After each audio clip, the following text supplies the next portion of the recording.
Vamos a 2 de Timoteo capítulo 4, hermanos. En este capítulo Pablo deja las últimas recomendaciones y encomiendas para Timoteo de una manera muy solemne y que realmente tiene un eco hasta nuestros días. Vamos a leer. Te encarezco delante de Dios y del Señor Jesucristo, que juzgará a los vivos y a los muertos en su manifestación y en su reino, que prediques la palabra, que instes a tiempo y fuera de tiempo. Redarguye, reprende, exhorta con toda paciencia y doctrina. Porque vendrá tiempo cuando no sufrirán la sana doctrina, sino que teniendo comezón de oír, se amontonarán maestros conforme a sus propias concupiscencias. Y apartarán de la verdad el oído, y se volverán a las fábulas. Pero tú, sé sobrio en todo, soporta las aflicciones, haz obra de evangelista, cumple tu ministerio. Porque yo ya estoy para ser sacrificado, y el tiempo de mi partida está cercano. He peleado la buena batalla, he acabado la carrera, he guardado la fe. Por lo demás, me está guardada la corona de justicia, la cual me dará el Señor, juez justo, en aquel día, y no solo a mí, sino también a todos los que aman su venida. Procura venir pronto a verme, porque Demas me ha desamparado amando este mundo, y se ha ido a Tesalónica. Crescente fue a Galacia, y Tito a Dalmacia. Solo Lucas está conmigo. Toma a Marcos y tráele contigo, porque me es útil para el ministerio. A Tíquico lo envié a Éfeso. Trae, cuando vengas, el capote que dejé en Troas, en casa de Carpo, y los libros, mayormente los pergaminos. Alejandro el calderero me ha causado muchos males. El Señor le pague conforme a sus hechos. Guárdate tú también de él, pues en gran manera se ha opuesto a nuestras palabras. En mi primera defensa, ninguno estuvo a mi lado, sino que todos me desampararon. No les sea tomado en cuenta. Pero el Señor estuvo a mi lado y me dio fuerzas para que por mí fuese cumplida la predicación y que todos los gentiles oyesen. Así fui librado de la boca del león. Y el Señor me librará de toda obra mala y me preservará para su reino celestial. A Él sea la gloria por los siglos de los siglos. Amén. Saluda a Prisca y a Aquila y a la casa de Onesíforo. Erasto se quedó en Corinto y a Trófimo dejé en Mileto enfermo. Procura venir antes del invierno. Eubolo te saluda, y Prudente, Lino, Claudia y todos los hermanos. El Señor Jesucristo esté con tu espíritu. La gracia sea con vosotros. Amén, amén. Amén. Este es un pasaje largo. No vamos a poder recorrerlo verso a verso, mucho menos. Vamos a intentar quedarnos con algunos conceptos claves de este capítulo. Pero de entrada, hermanos, sepan que este texto que acabamos de leer es el último que tenemos registrado del apóstol Pablo en las Escrituras. Es lo último que conservamos de él enviando una carta, una correspondencia a alguien. Son las últimas palabras que él da a su discípulo, a su amado Timoteo. ¿Qué es lo que usted no diría en su última carta? Quizás existieron otras cartas que no conservamos, pero por el tono de la carta entendemos, o las palabras nos van comentando, que Pablo mismo se está viendo en una situación que ya va llegando el término de su vida.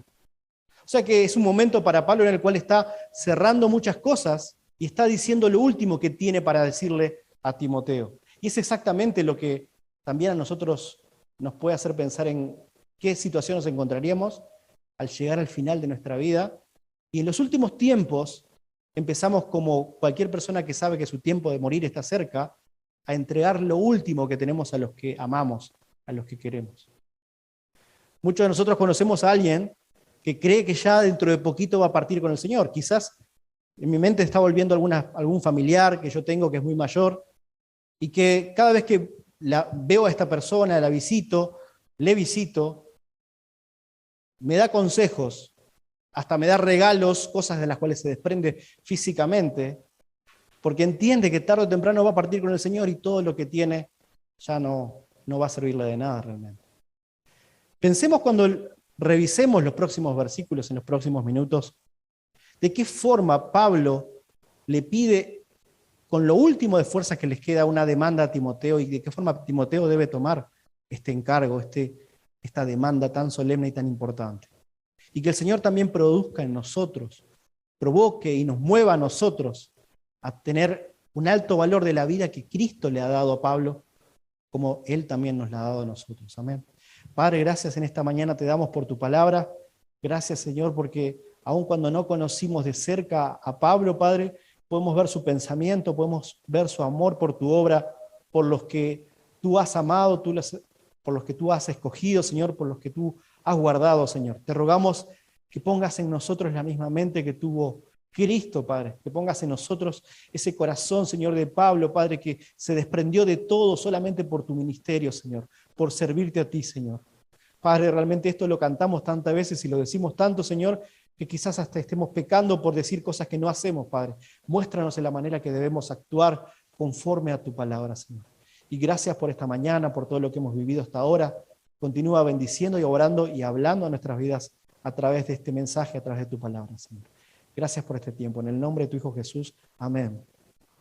Y los primeros versículos allí, en el capítulo 4, versículos que van 1 y 2, inmediatamente podemos ver cómo aparece, no solo porque nosotros lo entendemos así, sino porque también es posible verlo cuando escuchamos a otros predicadores y leemos quizás algunos libros o comentarios sobre este texto, que hay una necesidad de Pablo de encomendarle a Timoteo de forma solemne, de forma cuidadosa, de darle importancia a lo que está diciendo en estos dos versículos. Miren cómo dice el 1 nuevamente: te encarezco delante de Dios y del Señor Jesucristo. Pongo como testigos delante de ti y de mí, pongo como testigos de lo que voy a decirte a Dios y a Jesucristo. Te lo estoy rogando. Mira, Timoteo, ten cuidado de esto que te voy a decir, porque es muy importante. Este Dios que va a juzgar a los vivos y a los muertos, cuando venga finalmente a buscar a los suyos, en la manifestación de su reino, como dice aquí. ¿Y qué es lo que le encarga a Timoteo? Versículo 2, dice que prediques la palabra, que te esfuerces, que vayas más allá, que luches a tiempo y fuera de tiempo. Redarguye, confronta, le dice, reprende, exhorta con toda paciencia y doctrina. Pablo ha venido hablando, si ustedes recuerdan los capítulos anteriores, y en el capítulo 3 lo último que le dijo fue la fuente de la verdad. Le recordó cuál es la verdad que debe guiar su ministerio, su vida. ¿Se acuerdan allí cuando veíamos 2 Timoteo 3, 16 y 17? Toda la escritura que dice es inspirada y es útil para en justicia. Y dice, yo sé que un par de hermanos por lo menos lo saben de memoria, no les voy a pedir que lo digan acá, pero el 17 también va a agregar y dice así: a fin de que el hombre de Dios sea perfecto, enteramente preparado para toda buena obra. Esta buena obra no es una obra según nuestro antojo, no es una buena obra según lo que a nosotros nos parece que es bueno. Es conforme a la palabra de Dios. Y es esta palabra de Dios la que le dice a Timoteo: Timoteo, te encargo, te ruego, ten cuidado, mira, Dios está delante de nosotros. Él es el testigo de esto que te estoy diciendo. Que prediques, que luches, que trabajes. Cuando tengas ganas y cuando no tengas ganas. Cuando estés preparado o cuando no lo estés. Cuando estés bien despierto o cuando toque tu puerta muy de tarde o muy temprano. Predica la palabra. Cuando haya buena recepción, como cuando no. Cuando te quieran escuchar, como cuando no tengan ganas de oírte. Como con aquellos que quieren recibir a Dios, como aquellos que le odian. Predica a tiempo y fuera de tiempo. Esta demanda de Pablo a Timoteo, hermanos, es un eco que recorre por el tiempo y llega hasta nosotros. El Señor sigue diciendo esto a sus hijos. Pero realmente pensaba, ¿y qué cosas impiden que esta orden o esta recomendación, este pedido de Pablo, hoy se cumpla? ¿Qué cosas impiden? Pregunto a ustedes, ¿qué cosas pueden impedir que este mandato o este llamado de Pablo a Timoteo hoy se ponga en marcha? ¿Qué puede ser? ¿La muerte? Sí, la muerte. Está bien, la muerte puede impedir que uno ponga en marcha esto que Pablo le dice a Timoteo en la actualidad. ¿Qué otra cosa impide? La pereza. Wow. ¿Estás hablando de mí? Ah. Hermanos, yo creo que es una de las cosas que la muerte a veces nos llega y nos damos cuenta, tantos años o tanto tiempo ha pasado sin que yo haya puesto en marcha lo que Dios me ha recomendado, me ha dicho, me ha llamado. Pero nunca es tarde, hermanos. La pereza, ¿y vos qué decías, Fabián, perdón? La falta de fe. ¿Qué otras cosas? Miedo. La duda, la falta de seguridad. Las prioridades. Ayer con los jóvenes, algunos de ellos, en un evento que hubo por el Prado, escuchábamos cómo el Señor, cuando resucita, se le aparece muchas veces, en distintas ocasiones, a algunos de sus discípulos. ¿Por qué era necesario que el Señor se apareciese de esta forma? ¿Por qué? Porque era innegable que el ser humano seguía o puede seguir dudando a pesar de que Dios haga un milagro enfrente de ellos. ¿Cuánta gente no reconoce a Dios cual Dios de la creación, aun cuando viven en un mundo, en un sistema tan perfecto hasta el detalle? La incredulidad, la apatía, la falta de amor. ¿Se acuerdan de aquella lista que veíamos al principio del capítulo 3? Cada una de esas cosas son un impedimento para hacer la obra de Dios tal como el Señor quiere que la hagamos. Por eso es que Pablo le dice a Timoteo, tú, Timoteo, ten cuidado, evita aquello. ¿Se acuerdan que decía esto en el capítulo 3? Ahora en el 4 va a continuar profundizando en la necesidad de Timoteo de hacer la correcta obra. Y va a decir el versículo 3 entonces, porque vendrá tiempo cuando no sufrirán la sana doctrina, sino que, ¿puede leer alguien por favor el resto del versículo 3?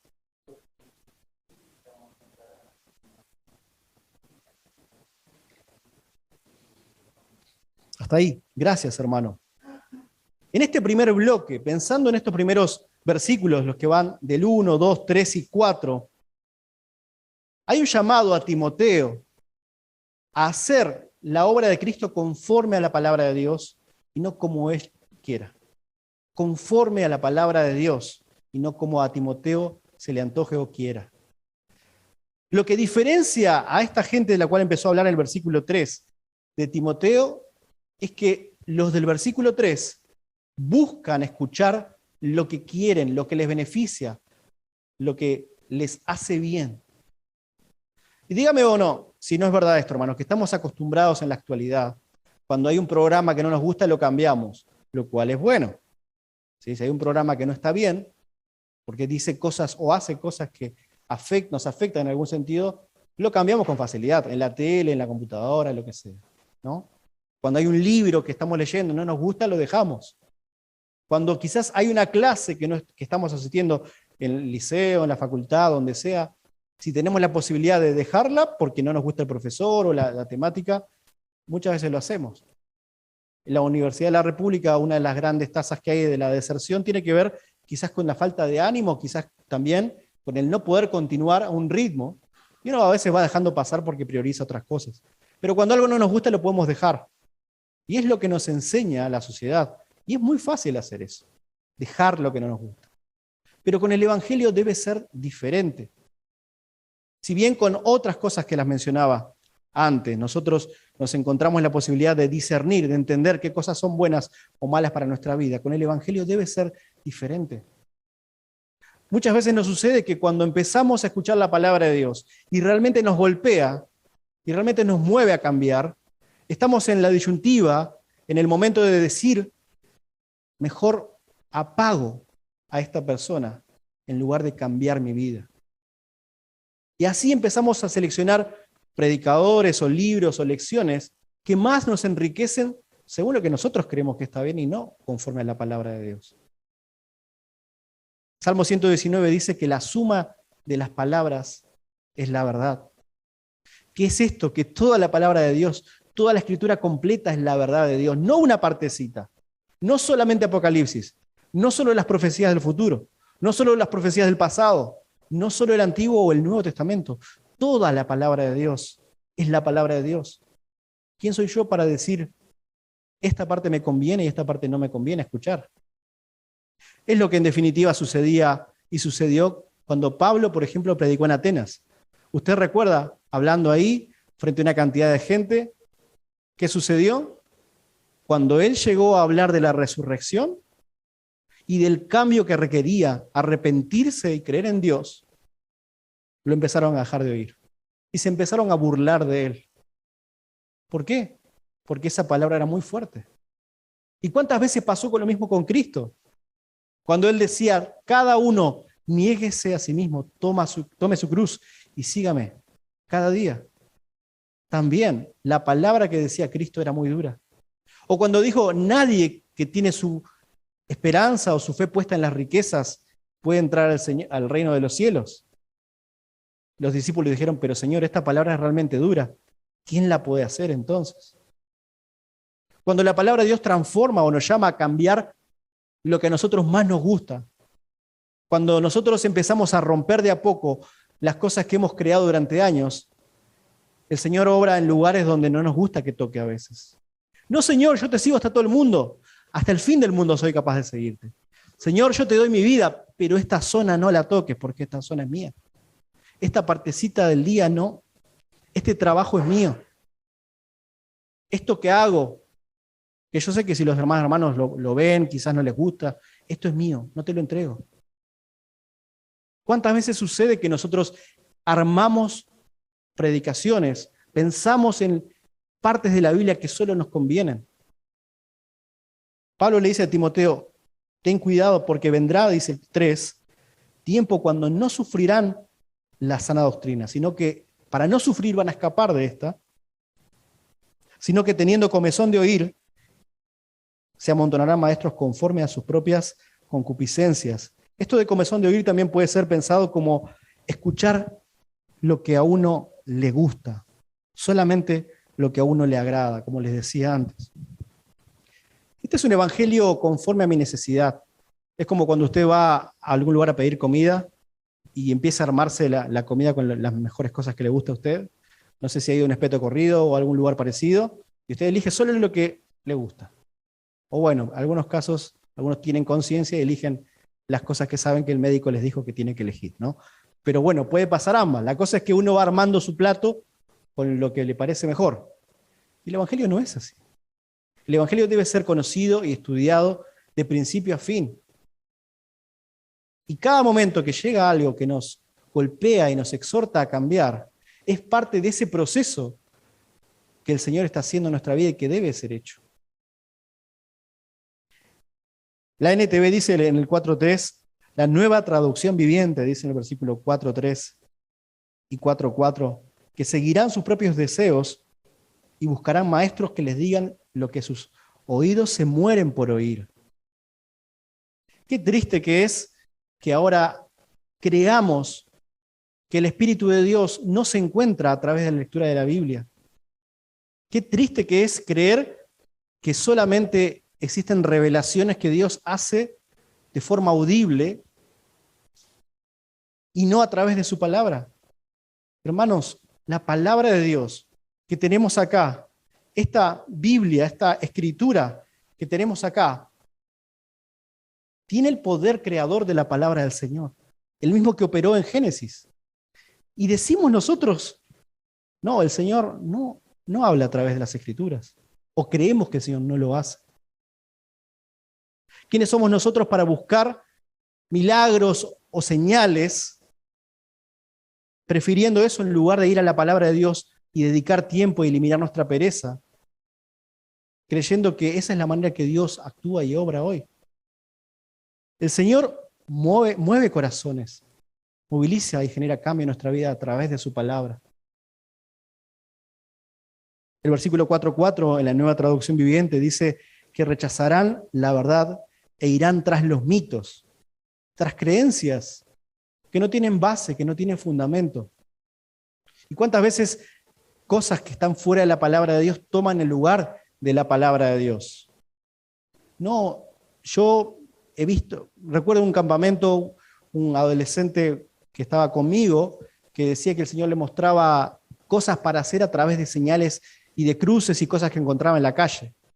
Y era un pensamiento muy místico y por supuesto que no estaba en las escrituras esto. Y esta persona creía que Dios se comunicaba a través de las cosas que veía o que encontraba. porque era una forma más espiritual, una forma quizás más, era mejor que el estar leyendo la palabra de Dios. Hermanos, el Señor, a través de su palabra, nos ha enseñado qué es lo que demanda, qué es lo que quiere en nuestras vidas. Ayer veíamos esto en Jeremías capítulo 9 con unos hermanos. ¿Y qué es lo que el Señor demanda en su palabra? Que le conozcamos y qué. Cristian, Elsa, ¿y qué? Y que lo podamos entender. ¿Cómo podemos entender al Señor si no conocemos de Él? ¿Por qué? ¿Quiénes somos para preferir lo que está fuera de la palabra de Dios en lugar de ir a su palabra a buscar la verdad?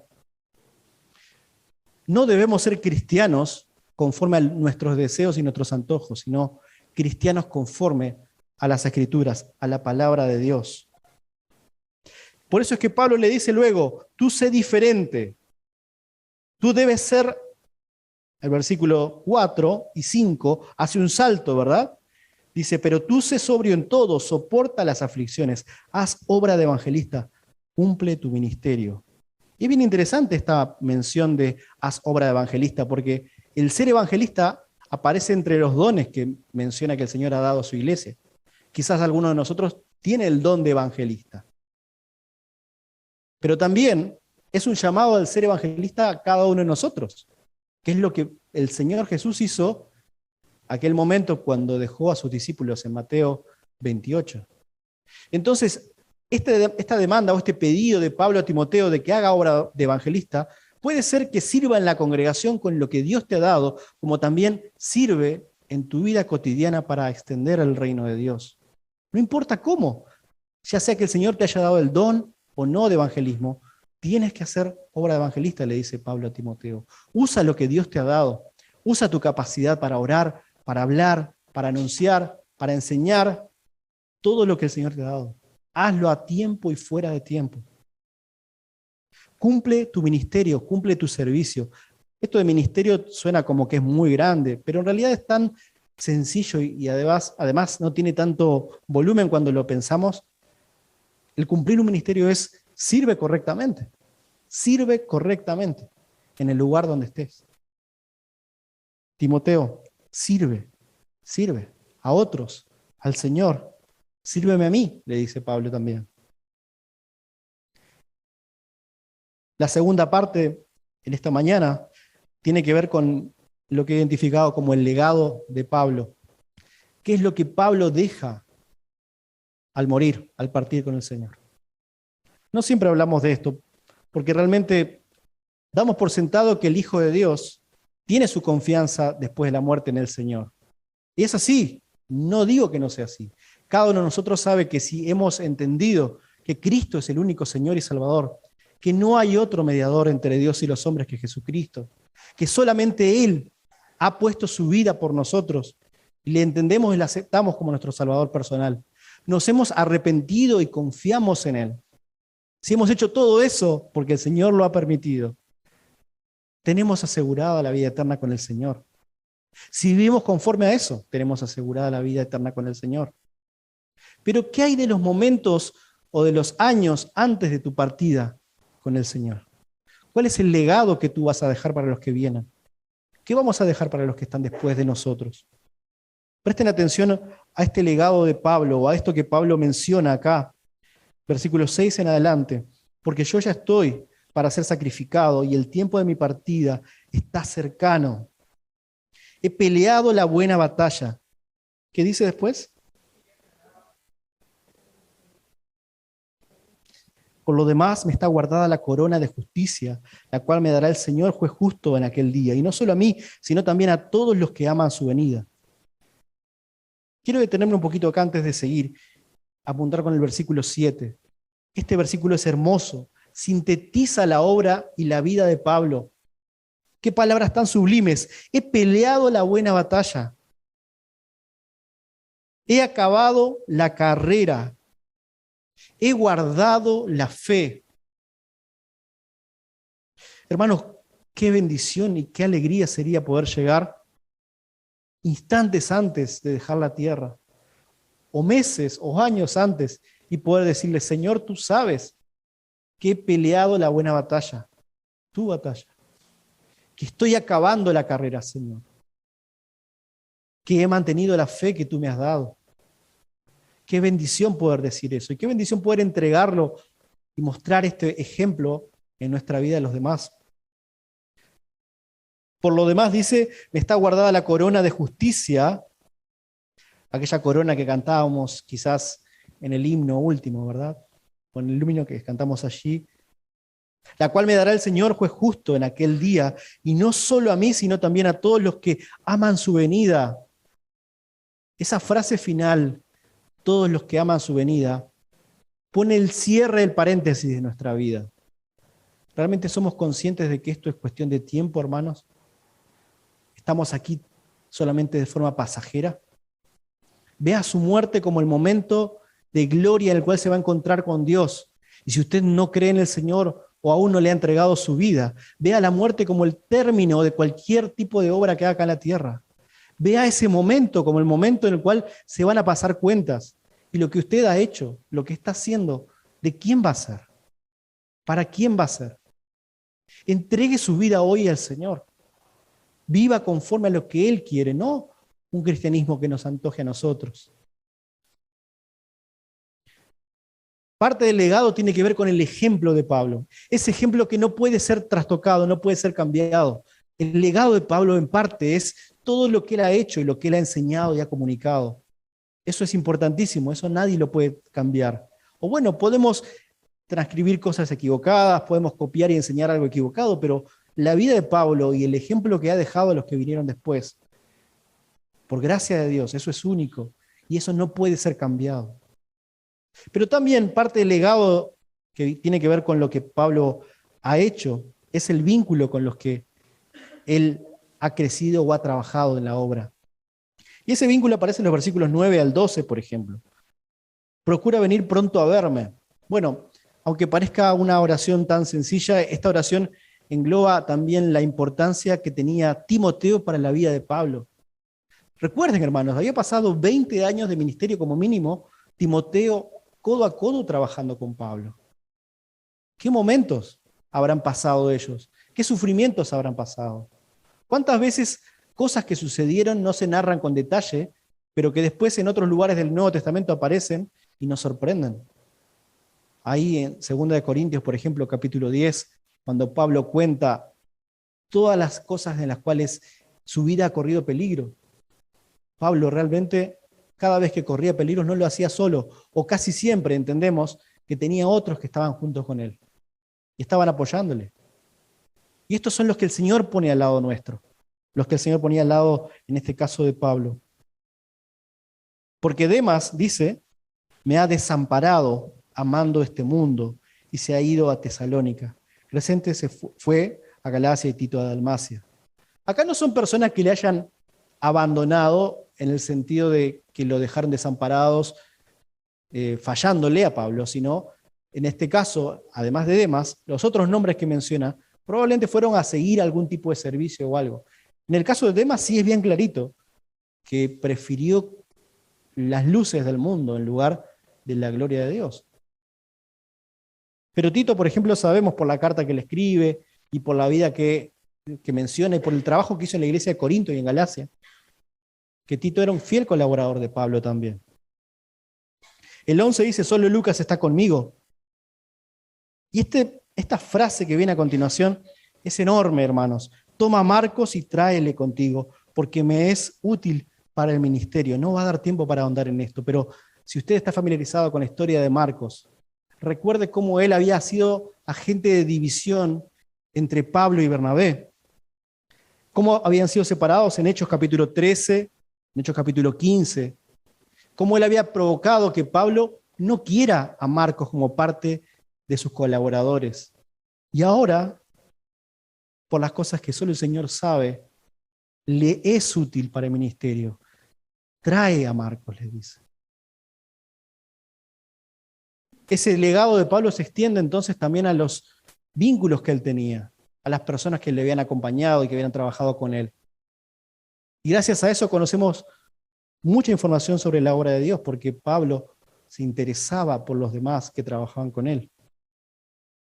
Pero también, si ponemos sobre perspectiva lo que estaba pasando en la vida de Pablo, podemos pensar en que parte de su legado es su relación con los bienes. Me llama la atención, por ejemplo, cuando dice en el 13, trae cuando vengas el capote que dejé en Troas, en casa de Carpo, y los libros, mayormente los pergaminos. Uno podría decir, wow, este versículo parece como que está sacado de contexto, de pronto está hablando, no sé qué, y aparece esto acá y sigue hablando de otra cosa. Y alguno podría decir, no, esta parte no está inspirada, o quién sabe qué disparate podríamos decir. Pero piense usted en quién era Pablo antes de llegar a Cristo. Piense la vida que estaba construyendo y cómo al final de sus días lo único que le interesa es un abrigo para pasar el invierno y unos libros que hicieran presente la palabra en su vida. Él no tenía nada más. Estaba dejando realmente todo por el Señor y lo hizo así. Incluso este versículo nos tiene que hacer pensar cómo nosotros evaluamos nuestras posesiones delante del Señor. Porque cuando Pablo dijo, he dejado todo y lo tengo por basura, realmente lo hizo así. También otra cosa que podemos pensar entre el legado de Pablo es el testimonio y lo que el Señor hace a través de los enemigos. Esto que estoy diciendo capaz que es un poco raro, pero no piense que Alejandro el Calderero aparece ahí en la historia de Pablo, solo se le escapó al Señor. No pensé que Alejandro iba a aparecer acá. No. El Señor le mostró al propio Pablo que en primera y en segunda de Corintios, mejor dicho, capítulo 1, que aún las pruebas por las que pasamos nos hacen fuerte para nosotros fortalecer a otros. Y es exactamente lo que estaba pasando en la vida de Pablo acá. Al finalizar todo esto, dice Alejandro, me ha causado muchos males. El Señor le pague conforme a sus hechos. Esa es la manera que nosotros debemos incluso orar por los enemigos. Porque en definitiva quien va a traer el juicio cuando fuere tiempo va a ser el Señor. Porque ¿qué sucede si Alejandro hubiese realmente comprendido después el Evangelio? ¿Quién era Pablo para tomar acción en mano propia delante del enemigo? Que el Señor le pague conforme a lo que él ha hecho. Y el consejo final aquí, guárdate tú también de él, pues en gran manera se ha opuesto a nuestras palabras. Y va a continuar hablando Pablo realmente hacia el final. Yo quiero quizás en esta mañana, para terminar, que vayamos a Hechos capítulo 9.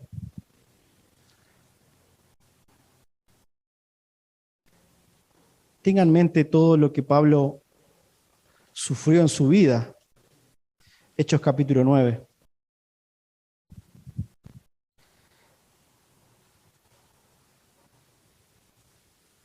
Y pregúntese conmigo, ¿sería que este Pablo tenía idea de lo que iba a pasar? ¿Sería que Pablo sabía cómo iba a transcurrir su vida una vez llegado a conocer al Señor? Obviamente no. Pero Dios sí lo sabía. Y en el momento de su conversión, cuando Pablo no puede ver por un tiempo y está orando, y llega Ananías, antes de que Ananías fuese a ayudar a Pablo, a orar por él, a interceder y a devolverle la vista, Ananías tiene miedo de ir a encontrarse con Saulo, con Pablo, porque este hombre, Saulo, que después lo conocemos como Pablo, es alguien que perseguía a los cristianos para darle muerte.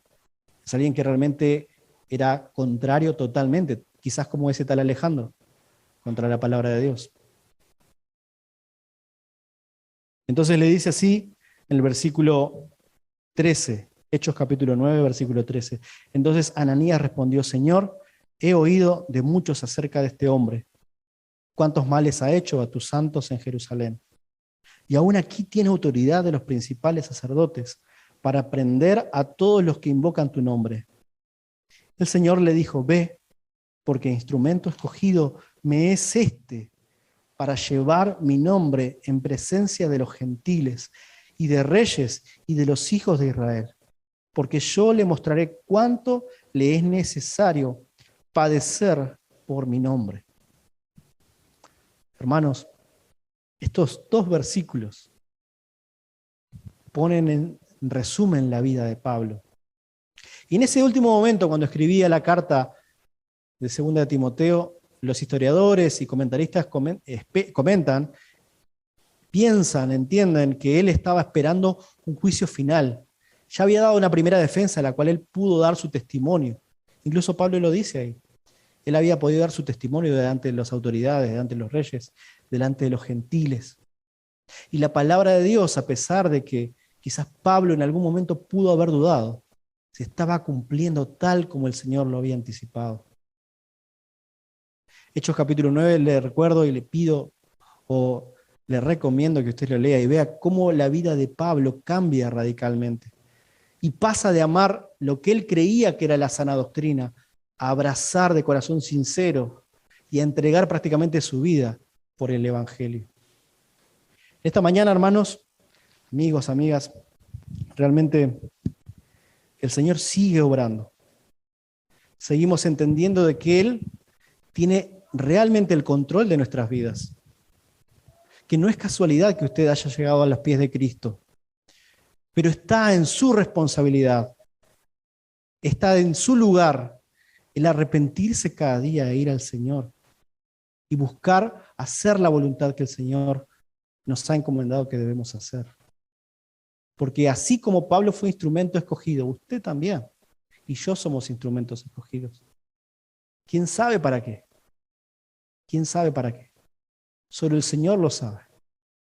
Pero entregue su vida al Señor cada día, de forma que Él pueda hacer su obra perfecta y que su legado pueda pasar quizás de generaciones que no le conozcan directamente, pero que pueda ser un testimonio vivo de lo que Dios es capaz de hacer a través de aquellos que confían en el Señor. Amén. Gracias, Padre, en esta mañana por esta palabra. Gracias porque, Señor, sinceramente queremos hacer tu voluntad